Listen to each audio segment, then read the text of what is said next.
आज बस एक कहानी शेयर करनी है। कोई मैसेज नहीं, कोई एडवाइस नहीं, बस एक याद। हमें बचपन से ही एक बात बहुत अच्छे से सिखाई गई थी, रुक जाओ, अभी नहीं, थोड़ा और वेट। और हम रुके क्योंकि हम अच्छे बच्चे थे, समझदार थे, रिस्पॉन्सिबल थे। जब भी कुछ पसंद आता था, कुछ छोटा सा ही, साइकिल, शूज़, पिकनिक, सपना, एक ही जवाब मिलता था, पहले पढ़ाई। और हम मान जाते थे। हमें लगता था यही सही तरीका है, यही जीतने का रास्ता है।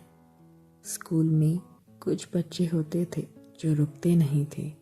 उनके पास लंच थोड़ा बेटर होता था, कॉन्फिडेंस थोड़ा ज़्यादा होता था और लगता था जैसे ज़िंदगी उनके लिए पहले ही चल रही है। और हम सिलेबस कंप्लीट कर रहे थे। कॉलेज आए, सोचा था शायद अब कुछ बदलेगा, पर कहानी वहीं थी। गाड़ी उनकी, ग्रुप उनका, अटेंशन उनकी, और हम फिर से खुद को समझा लेते थे, अभी नहीं, बाद में। हम मजाक भी कर लेते थे, कह देते थे अगर हमारे पापा अमीर होते ना तो लाइफ अलग होती। हंस देते थे, पर हंसने के बाद एक खामोशी रह जाती। सच बोलूं, कई बार मैं सोचा शायद दिक्कत मुझ में ही है। मैंने अपनी किस्मत को कोसा, कभी अपने घर को, कभी खुद को।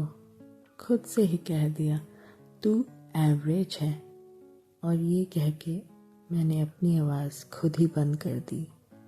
सबसे आसान काम होता है खुद को छोटा मान लेना, क्योंकि फिर कुछ ट्राई ना करने का एक्सक्यूज़ मिल जाता है। फिर वक्त बदला, दुनिया बदली, डॉक्टर, इंजीनियर, आईएएस ही सब कुछ नहीं रहे। बिजनेस सीखा जा सकता था, स्किल्स बिक सकती थी, सेकंड चांसेस मिल सकते थे। और तब धीरे धीरे एक बात समझ आई, हम पीछे नहीं थे, हम बस लॉन्ग टर्म गेम के लिए ट्रेन किए गए।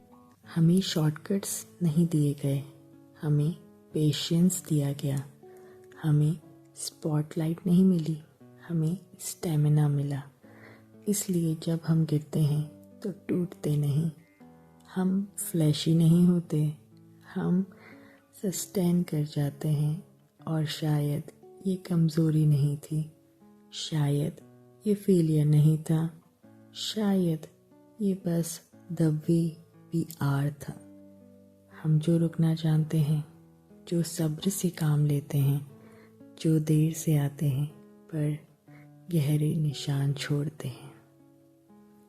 हमें रुकना सिखाया गया, चलना हम खुद सीख रहे हैं। ये है सुकून की सीट, जहाँ बोलना ज़रूरी नहीं पर अलाउड है।